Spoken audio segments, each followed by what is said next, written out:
Hello, everyone. My name is Ryan Peters, author of the book Complete and Total Darkness, of which I have promised all of you Chapter 3.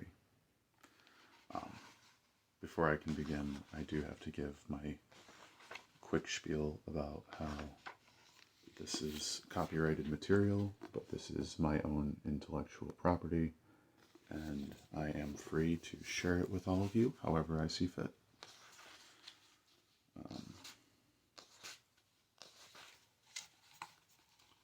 This book is my property alone. It is not for distribution. No, you can't make a TV show out of it. No, you can't use it for a movie. No, you can't use it for a video game, etc., etc., etc. But the reason that I'm doing this is because the printing costs on Amazon are pretty high. Our economy is in a lot of trouble, and I didn't write books for the money. I wrote books because I had a story in my head, and I wanted to put it on paper. So I feel like my readers deserve better. Here we go. Chapter 3. The morning that Defense Secretary Austin Lawrence came to collect the master form, I assumed what he came into was exactly the disaster I had left. Our lab was in the Pentagon, and the amount of security to access the lab was incredibly extensive, beyond anything any army could easily breach. Had I ever expected to witness a mutinous act in my lifetime, this would have been the last place on Earth that I would have expected anyone to have the audacity to think they could succeed in performing any form of treachery. However, as soon as I saw Dr. Arnold putting the gauntlet on, I knew what was happening, and I knew I couldn't stop it. The gauntlets fuse with their wearer's biology. They are connected to every system in our body. This is necessary for them to teleport us where we need to go without breaking us or leaving any part of us behind. The downside, obviously, is that once a gauntlet is worn, the only way to take it off is for the wearer to die. Once the wearer dies, the gauntlet is permanently destroyed. This is what keeps it from being able to fall into the wrong hands, and why Secretary Austin was prepared to take his own life at the end of his mission. He didn't plan this in a grim fashion, but rather as the ultimate servant to his nation. His character and service record combined were why the honor and tragic curse of being the one to don the gauntlet were supposed to be his cross to bear. As soon as the gauntlet was over Arnold's hand, the bond was instantaneous. Then before I could even call out, Dr. Arnold tased me, and as I lay on the floor, straining to regain my strength, I watched him program his gauntlet. I caught the date, April 19th, 1775. I could have vomited, because the instant I saw the year, I knew what that date was and what he was going to do. Foolishly, I threw the date into the prototype, which had been bonded to me since its completion. I was supposed to be executed, and my kids set up for life to protect the technology and compensate my family. I would have gone out an American hero alongside Austin Lawrence. It would have been the greatest honor. Instead, I foolishly chased Dr. Arnold. I knew what he was doing, and that he had succeeded, but I hadn't thought it through. I followed him to 1775 and arrived just in time to watch him fire the shot around the world. In that one dismal moment, it dawned on me that I would be the only American who would ever definitively know who fired the first shot. It was neither Minutemen, nor was the shot fired by regulars. Lexington was overwhelmed with commotion, and Dr. Arnold didn't even stick around. With a modern gun from much too far away for anyone from the 18th century to comprehend, Arnold had sown the seeds of mistrust, fear, and hatred. Those are the ingredients to unhinging humanity. After what was known as the Boston Massacre, only 5 years prior, it didn't take much for tension to erupt beyond control. So many things had transpired in that inhumane that had been inhumane, excuse me. So many things had transpired that had been inhumane, like the act of tarring and feathering, yet there were those devoted to a revolution through political and financial means, using the press and civil disobedience to send a less violent message of unrest to King George III. Some events, such as the Boston Massacre and the Boston Tea Party, had created a maelstrom of hateful, fearful, conspiratorial whispers that kept muskets in the hands of average boys and men. Lexington was in an instant uproar. 16 miles of raging gun smoke down the Bay Road had swept away an April morning, and along with it, the colony's chance at a diplomatic resolution. So there I stood, right in the middle of the first official battle of the American Revolution. Once the battle began to rage, there was nothing I could do. 18 musket balls had found colonial victims within only 2 short minutes. 8 militiamen lay dead. I didn't want to stick around. It's not like I didn't know how this one ended, so it was time to do the part I knew how to handle. I was after a trail that could travel through time.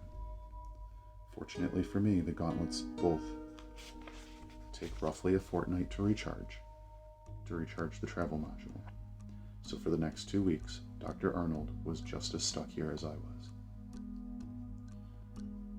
If I knew my history as well as I thought, he would be heading to Philadelphia, assuming his destination was a simple task, and my best guess served me well.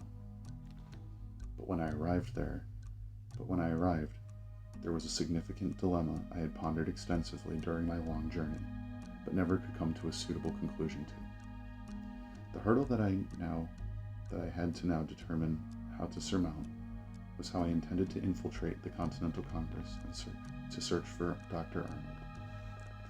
I am sad to say one of the greatest tragedies of our nation's history served as my way in. Along the way, I had stopped and acquired a hat and coat from a traveling priest who took pity on my uncommon apparel and feared I would be threatened for looking so outlandish. We traveled together for several miles, speaking mostly of the Bible, and when we parted ways, I found myself regretting having become a scientist and a professor of history. A little faith would have made my life so drastically different. On the topic of faith, I have no answers, but some things are just too good to be a coincidence. Dressed much less conspicuously, I simply attempted to stroll into the Continental Congress, as if I were with the press on behalf of the Sons of Liberty. Upon my arrival, I was met by another man of science. Excuse me. A man who I have always studied the works of and admired fondly. I was greeted by none other than Benjamin Franklin. Benjamin Franklin had not been what I expected. He seemed depressed, distracted, and disinterested. I remembered reading something about his son, William, being loyal to the crown. Excuse me. Perhaps I contemplated the choice between son and country was as agonizing to him as it still was to me. The Pentagon hired me to do a job that was worth so much that my kids and future grandkids would never have to lift a finger. The main benefit was that I had a chance to ensure that my children would never have to endure the unspeakable horrors of the Donald Trump and Joe Biden presidencies, the presidencies that ended America. However, what I sacrificed was something I thought I could handle, but every night the knowledge that I can't handle the sacrifice prevents me from sleeping. I knew taking this job would mean leaving behind 3 daughters and a son. I would never again see the very reason I live and breathe. I am terrified to fall asleep and dream their precious faces back into my heart, where I cannot hold them or tell them how proud I am of them. It wasn't hard to imagine how Benjamin Franklin felt in that moment, that his allies may come to tar and feather his beloved son in the name of the very principles for which Benjamin Franklin himself devoted his very identity. This was my way in the door. "Mr. Franklin," I greeted with a humble bow. "Meeting you face to face is a distinguished honor. My father goes ever on about your ability to debate even royalty."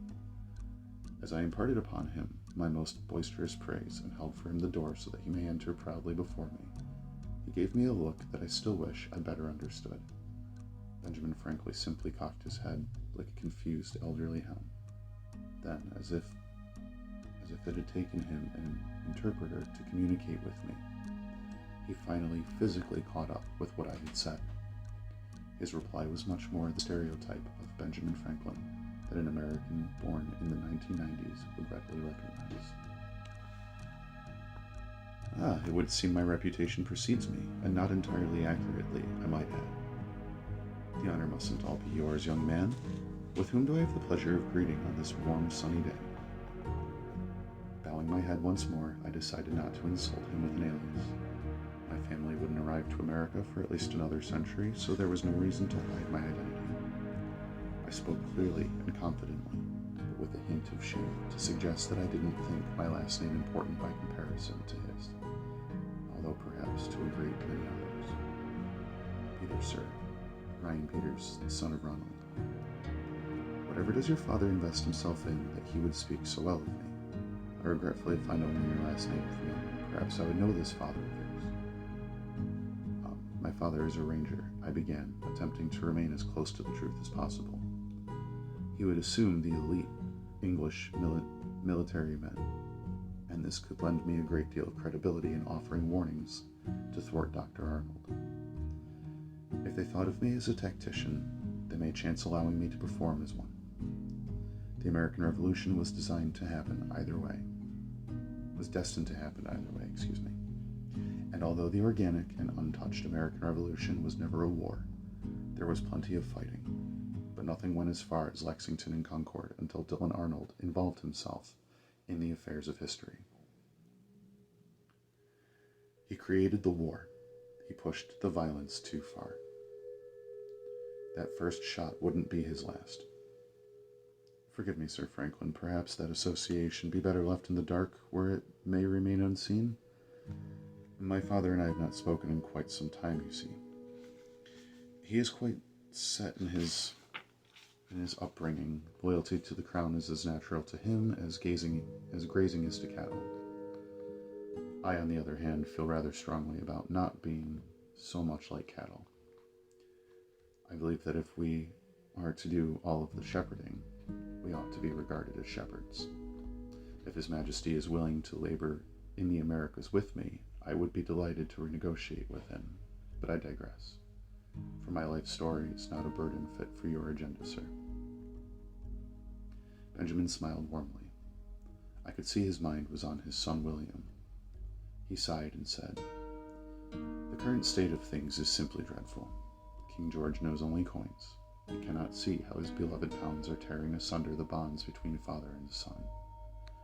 Families are being divided here and across England over who is truly scorning who. What is truly disturbing about these affairs, in their entirety, is that those very bonds of family, brotherhood, and fatherhood were the very principles that the British Empire has thrived upon for centuries. We have always endured with strength and unity. The colonies have every right to feel abandoned in this matter, and feel as though the king has deemed us as his stepchildren. Many of us were born in his Britain, and a great many of us who were not are still proud to call ourselves English, or at least we were. But I forget myself, excuse me. I had better save these excellent arguments for the meeting that we are soon to be late for. Come, Mr. Peters, join me inside, won't you?" I followed Benjamin Franklin inside, and what I saw stole my breath. With my heart still in my throat, I gazed around in absolute awe. Many times had I seen pictures and paintings of the very event I was witnessing, but not even the most skilled and versed professors in American history could do justice to the handcrafted furniture, the thick pipe smoke in the air, the sickening smells of unbathed men of a simpler time, all gathered from every corner of society to have a conversation and engage in a debate that would determine the fates of multiple future nations. I felt like a child on a field trip. Reality slipped away into a moment I had only ever dreamt of before. Being invited inside was the second greatest honor I have ever received in my life. The greatest honor happened when I was greeted by none other than General George Washington himself, the third greatest United States president ever to serve. His only superiors being Abraham Lincoln and by default, Barack Obama. President Obama was the first man of color to serve as president. He didn't do the best job, but he wasn't given much choice. His entire presidency was spent bolstering civil rights, particularly where impoverished Americans were concerned, and overcoming the endless adversity he faced. President Obama was a great president because he had to fight a much steeper uphill battle and more stoically prove himself to a nation that shook their heads the instant he decided to run. He redefined tolerance in American culture. His decisions were certainly not the most productive. In fact, in terms of policy, his presidency was a disaster, but Barack Obama set a standard. His presidency had an extremely positive impact on the nation as a whole. Disregarding his naysayers was simple as well. The only reason to discredit him was always his political party or the color of his skin, and neither has ever been a valid reason not to support an elected government official. I stood in a room full of men who would have similar power. Only one of those men would have a heart and mind that were loving, wise, and inclusive enough to see things the way I did. Times have certainly changed. I stood mere feet from that man. Thomas Jefferson was the one person at this time who I respected the most. He was also the one man I feared to meet face to face. Thomas was a very open-minded man, but he was prone to flights of fancy. The last thing I wanted to change, inadvertently or otherwise, was the mind of Thomas Jefferson. At that conclusion, I decided to give him a wide berth. Being greeted by George Washington left me starstruck. I could barely speak, but he seemed perfectly content on doing all of the speaking for both us and Ben. "Good morning, fellows. I trust your travels were blissfully uneventful. Ben, you've brought a fresh face. Good, excellent, and grand and good. What a promising turnout." Before either of us could return the uncommonly jovial salutations, Washington turned to yet another remarkably familiar face, as what would later be known as Independence Hall began to fill with delegates from every colony other than Georgia. As what would later be known as Independence Hall, as what would later be known as Independence Hall began to fill with delegates from every colony other than Georgia, one man in particular had arrived and stolen Washington's undivided attention. Ben must have sensed my intrigue as he leaned over and began to explain who the arrival was. "That man is none other than John Adams," John Adams, I interjected. "He and Thomas Jefferson lead the radical movement," and gave me an uncomfortably inquisitive glare. Knowing too much would surely make me look like some sort of spy. I decided to play to what I knew about Ben again. Without waiting for him to speak, I offered to him a brief, entirely fictitious quote from my supposed father. "In order to achieve greatness, one must observe greatness," my father always told me. I would probably recognize the work of most every man here by name and at least a handful of faces. I recall your likeness from a portrait I saw as a boy. I was unaware I had addressed a scholar. "Good man," Ben chortled. "Forgive an old fool. I mistook you for one of our brawnier volunteers. I've been addressing my own personal dilemma, where family and country are concerned, you see, in a less distracted state. Perhaps I would have noticed sooner that you've recently bathed." I was almost embarrassed for having laughed out loud at this, but the unbathed brawny volunteers behind me had taken enough offense to force Ben into his own fit of laughter. Laughing alongside Ben felt incredible. In that moment, I had forgotten that I didn't belong there. The work of a scientist is so incredibly lonely. After a discouraging, friendless childhood and a lifelong history of being left out of everything, to be included and invited, by one of the most brilliant men to ever walk the earth was a feeling of comfort and belonging that I will never fully be able to truly describe. Sharing a heartfelt laugh with an honest friend. Joys like that are what makes wars worth stopping. Meeting friends like Ben made all the tragedy worth surviving. A friend couldn't replace the void I feel as a father too far from home, but Ben could relate. He turned out to be an outstanding support, both as a scientific mentor and as an experienced father who's made his fair share of errors. His regrets with William are not unlike some of mine. I, too, chose country, even if in a different context. Ben and I were enjoying our laugh when a bell was rung to remind all in attendance that there was important business to discuss. We donned our most professional faces and made our way through the lobby. Once inside, Ben tapped my shoulder and gestured for me to sit in a chair in the back so as to merely spectate. Before walking off, he snapped his fingers, and an African man strode over, silently carrying a tray. The tray held a variety of things, brandy, tobacco, and a wide wooden box, but the thing that Ben was most interested in was the parchment and quill in the middle of the tray. He took a large sip of the brandy, then handed me the writing utensils. A small bottle of ink sat on a nearby table. Ben pointed to it, and the African man retrieved it, handing it to me with a large yet gentle hand. I wondered if somewhere in his heart he could feel that I recognized his humanity, that I was nothing like the other men of my complexion in the room. I thanked him out loud, and several people, including Ben, gave me uncomfortable looks. "I trust you're literate, Mr. Peters?" Ben asked playfully. "Indeed, sir, you have found yourself a noteworthy scribe," was my intentionally graceless reply. Ben shook his head and walked away chuckling. Appealing to his sense of humor was plenty of fun, but very distracting. I needed to take good notes for him, as he may be my pass to search for Dr. Arnold, while still keeping an eye out for Arnold on my own. It wouldn't pay to miss him in this very room. I wasn't sure what I would do if he were, though. It hadn't crossed my mind that if I were to shoot him, the following chaos could be enough to dissolve the Continental Congress. I could simply yell spy and probably find myself surrounded by the support of the freedom fighters whose company I was in, but without any evidence against him that he did not also yield equally against me, this would only oust us both, where neither of us belonged. Shooting him would have been the more rational of the two options.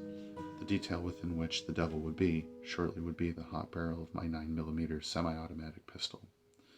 A witchcraft trial would definitely complicate the whole founding the nation issue that these men were here to hash out. The room went silent.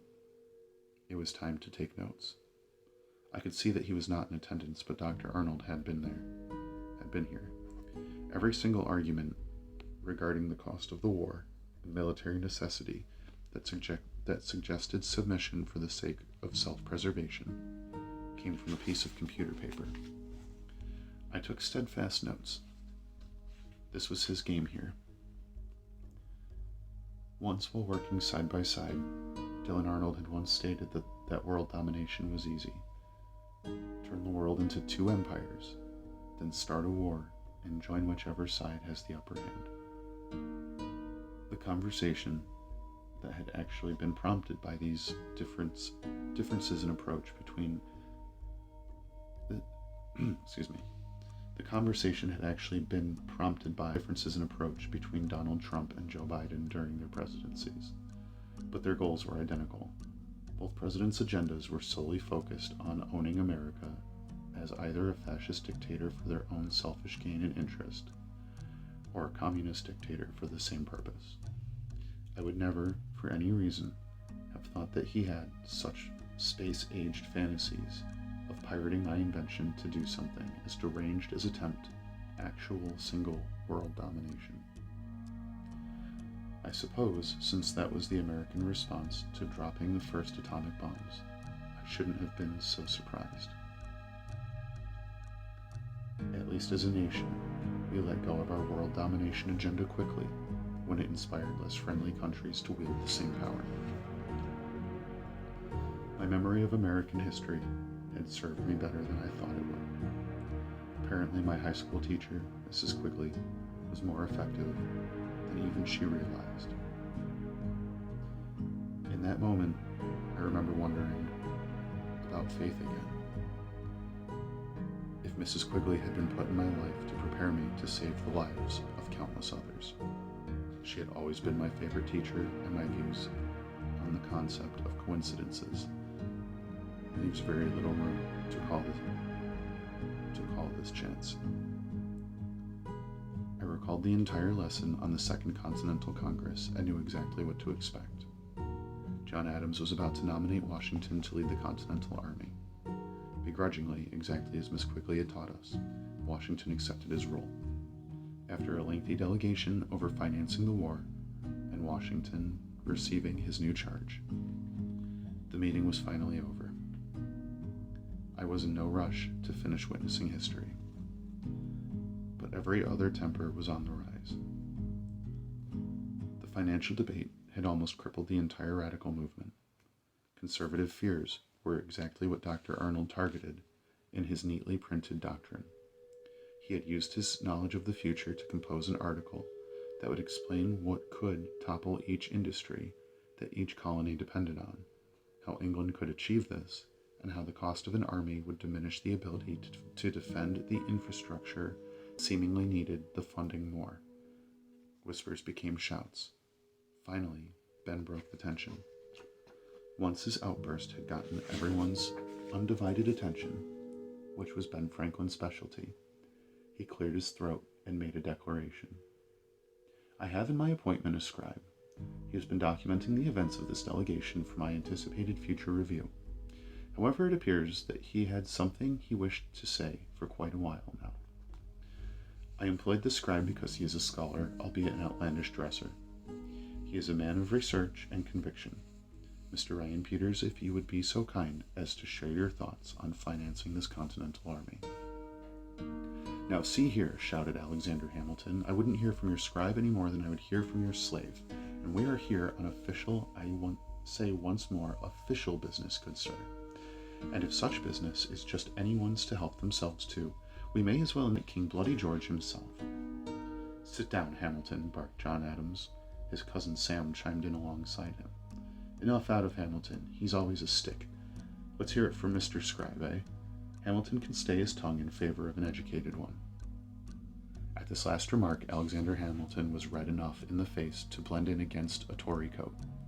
He opened his mouth to speak, but the eruption of laughter from both sides of the room put him right back in his chair.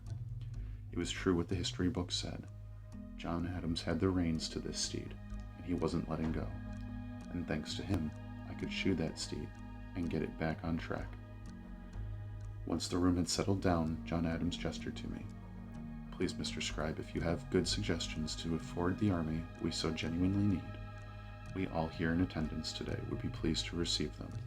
We can all agree that affording the army will be incredibly difficult, and we also all agree that we absolutely need this army. Yet we also all agree that none of us can afford to singularly donate nearly what it would cost to raise, much less maintain, this army. End of chapter 3. So like always, I thank you guys for reading. I know this is the chapter where things really become controversial because we get into the meat and potatoes of the big picture in American politics, which is that whether you're a Republican or a Democrat, you're wrong for being divided, period.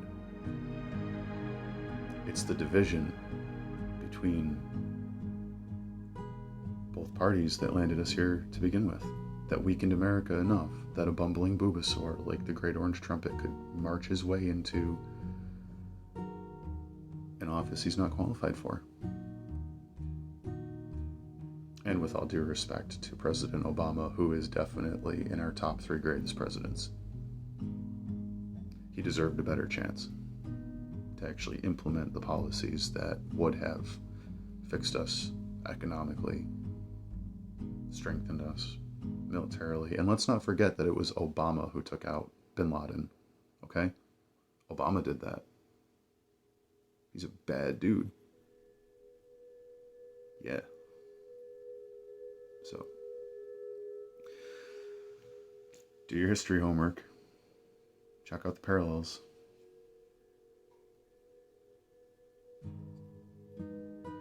I'm going to read chapter 4 as soon as somebody hits that like button.